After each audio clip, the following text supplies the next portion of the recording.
This is Demystifying Instructional Design, a podcast where I interview instructional designers about what they do. I'm Rebecca Hogue, your podcast host. If you like this episode, please leave a review and like the podcast. Your feedback helps us promote the podcast and allows us to bring you additional exciting episodes. Welcome to Demystifying Instructional Design. My name is Trish Garland. I am a high school teacher who's currently studying instructional design with Rebecca at UMass Boston. She has given me this very cool opportunity to host today's episode. Funny enough, I'm actually going to be interviewing one of my other professors, Rob Pearson. So let's get to it. Rob, would you mind introducing yourself and telling us a little bit about your career? Sure. Thanks, Trish, and so delighted to be with you and chatting. My name's Rob Pearson, and I've been an instructional designer and in the L&D space for my entire career, which is pushing 40 years now. Even saying that is a little bit shocking. And oddly enough, unlike many instructional designers who kind of fell into it mid-career, there I was in my mid-20s starting a PhD program at Syracuse University in instructional design. So very unique entryway into the profession, into the career of instructional design. And also I discovered instructional design early on in my career, in fact, right at the beginning. So I spent my career mostly vendor side, working for organizations selling learning services, mostly into the corporate space, and was very much in the middle of all the startup activity around e-learning in the late 90s when we all thought we were going to become millionaires. I did not. And became really kind of quite fascinated and interested in the business side of instructional design and building businesses around it.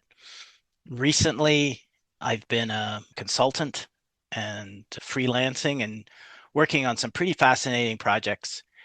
And I think most exciting of all, coming to this place, dare I say, in the twilight of my career, I found UMB and UMB found me, and now I'm teaching the introductory gateway course to instructional design. And what an amazing and exciting opportunity that is for me.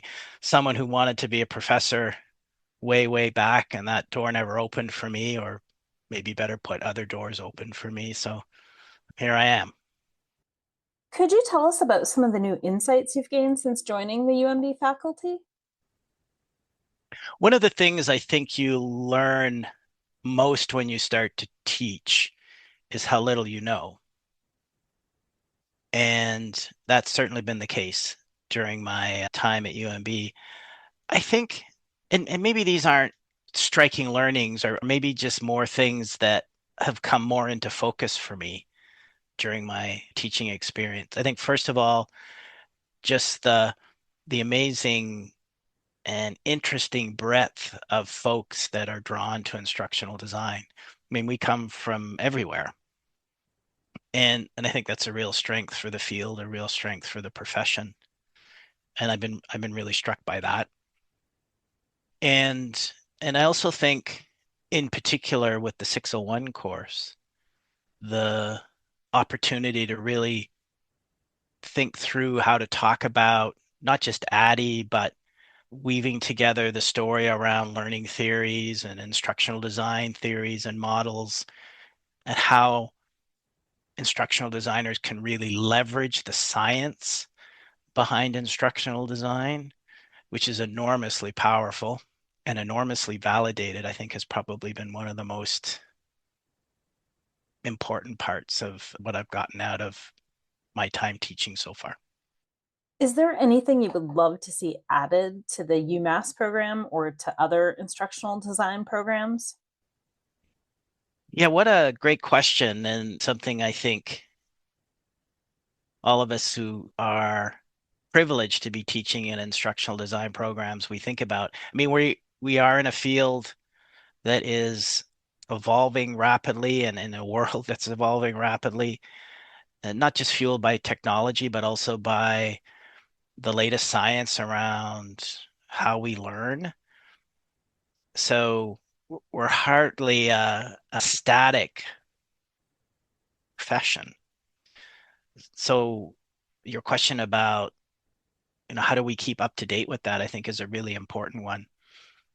I think what comes to mind for me more than anything would be layering in the kinds of skills and experiences that I found particularly useful as a practicing instructional designer in working with clients and working with clients within the context of complex organizations.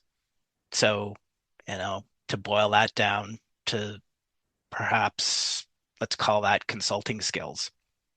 So being able to have those conversations, those very nuanced conversations with clients, and help to tease out, the difference between, clients' stated wants and what their needs really are.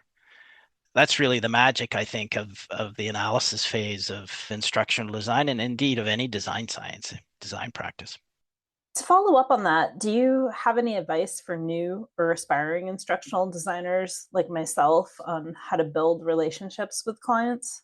I think it fundamentally comes back to consistently asking the question or coming back to the question, like, what is the problem we are trying to solve? And I think we are often, as instructional designers, in a position where our clients, in essence, are giving us the solution and asking us to execute on it, and having the confidence, but also the interpersonal skills and the empathy to be able to ask that question, what's the problem, in ways that fit the moment. And I think you just get better at that by practice, by doing it, and not being afraid to ask that question. At the end of your 2021 interview with Rebecca, she asked, "What's your prediction for the future of instructional design?" You had an interesting response: "Innovate or die out." It's been 3.5 years, and I wondered if you would reflect on that prediction. When you shared that with me in our initial discussion for this interview, I was somewhat horrified that I would be so dark. Maybe it was COVID. I don't know. All the times now are pretty dark too, but we won't go there. Let me recast that and say that instructional designers, I think, need to innovate and flourish. And I think that that's a much more positive way of thinking about the need for us to continue to push the boundaries of our practice, continue to keep up to date with the latest research and the latest innovations, to keep up to date with the latest technology and tools, to be in our own practice voracious learners. I really like the innovate and flourish idea. It definitely puts a more positive spin on things. I can see t-shirts and coffee mugs. Yes. And speaking about innovating, I'd love to hear your thoughts about AI specifically and the value you see it bringing to the various steps of the ADDIE process. I've certainly had the opportunity to use AI infused tool sets in some of the more recent projects that I've worked on. I mean, AI, it seems to be baked into everything now, but maybe just some global comments at a 30,000 foot level around what AI has done for me in the project work. So it's allowed me, maybe not necessarily to do things better or differently, although perhaps, but for sure I've been able to do things faster, and I've been able to do things that I might have in past years needed to go to someone else to support with. So AI has really allowed me to be a one-man band, one-person band consultant, I can cover off a lot more bases and I can move a lot faster than I used to. So fundamentally, I think that comes down to productivity. And so that for me, that's been the biggest kind of mind-blowing part of AI. So I'll give you some examples. And again, these are tasks that I would have done in a very manual way in the past, but with AI, I'm able to do them in a much faster way. So let's take analysis, for example, the first phase in the ADDIE model. So oftentimes I have the opportunity, and indeed, there are times when the consulting work I do is only about analysis. I do an environmental scan of some kind. So that might involve research, secondary research. It might involve indeed primary research, doing document reviews. But more often than not, it involves interviewing key stakeholders. So in days past, I would take those interviews and I would laboriously transcribe them and read them over, and I might print them out and sort of cut out little pieces and paste them on the wall and put them into categories and then move them around, and then the next day come back and shift them again. With AI, I can quickly use tool sets to do the transcription and then take those transcripts and take those text files and put them into, say, ChatGPT, and ask that tool to recommend or derive thematic categorizations of the content. And so that allows me to get to that place of insight much more quickly than in the past. And then I think similarly, from a development standpoint, being able to generate drafts of content, curriculum outlines, at least initial concepts, much more quickly, well, literally in an instant, that gives me a head start on a fully conceived and finished design solution. Are there any specific AI-infused tool sets that you would say a student like myself should definitely be sure to check out? What I've learned from the students that I've had the good fortune to learn with, there's seems to be dozens and dozens of tools, but I think the tool that I go to most often is ChatGPT, and there are some competitors there as well, similar tool sets, but essentially giving it an input and asking it for to do some complex thinking about it and to offer an output that would feed into either well, really just any of the phases in ADDIE. I've got ChatGPT up pretty much open and running all the time now. I think we all do. I was just talking to a friend yesterday. This doesn't necessarily relate to instructional design, but he's been using it to help him come up with the title for a new book. So he puts in a title and he says, what would be the best-selling title for this book on Amazon or something? How would you rate it out of 10? And it comes, well, this is kind of an 8 out of 10, and then he'll tweak it and he says, I finally got it to 10 out of 10. Well, yeah, it's just crazy, right? So again, it's really all about, I think, first and foremost for me, and as I use the tools, perhaps they'll become more sophisticated in leveraging their power to an even greater extent. But it's really about allowing me to do complex tasks much faster and on my own than I just wouldn't have been able to do in the past. I've actually had some of my high school students use ChatGPT for different tasks, and they seem appalled that I'm telling them to use it because they've received the message that using AI is wrong. It's cheating. Yeah. Yeah, no, absolutely. And I've seen it used. I've had colleagues use it to analyze spreadsheets. Yeah, it is pretty remarkable. So as I mentioned, I'm a high school teacher hoping to sometime soon enter the instructional design field. I'm wondering if you have any specific advice for someone like myself who's about to enter the field during this particular moment in history. I've always been enormously positive about the potential of our field to be a really engaging and exciting and creative profession. I continue to feel that way. And in fact, my optimism and excitement only grows with every passing year.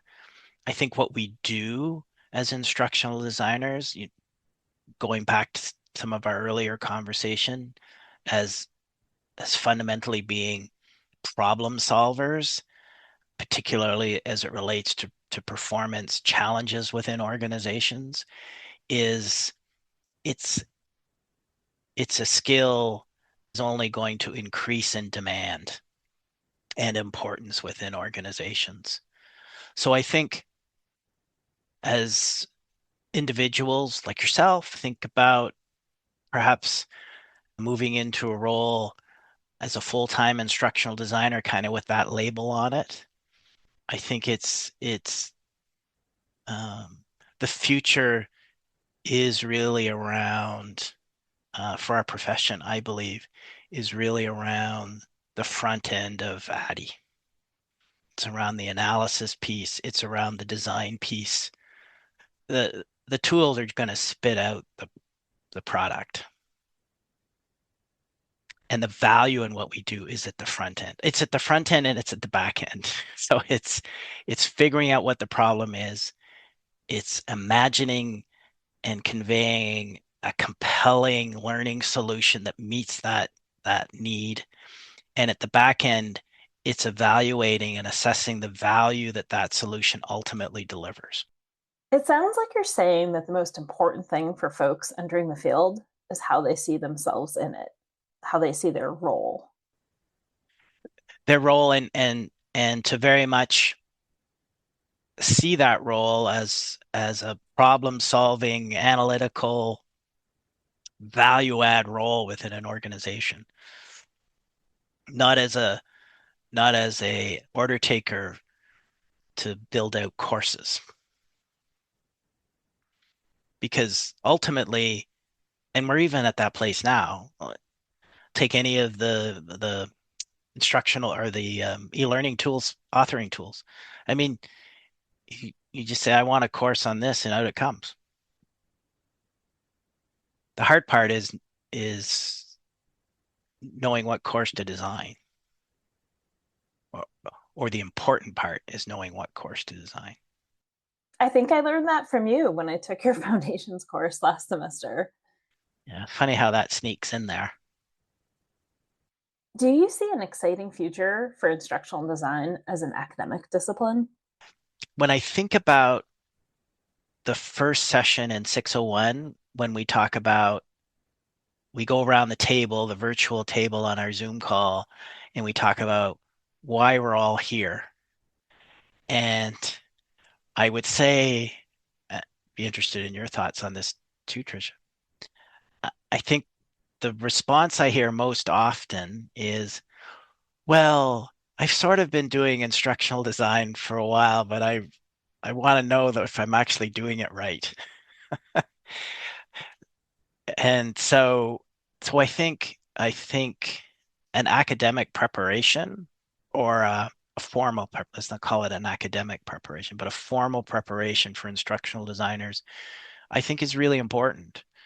And do we want engineers building bridges without having taken engineering?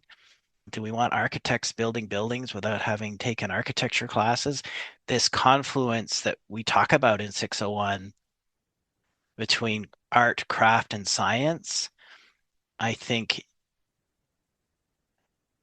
being exposed to that and seeing how that comes to life, I think that can only really have its beginning in a formal preparation. Do you think it would make sense for instructional design to be offered as an undergraduate discipline rather than as a graduate discipline?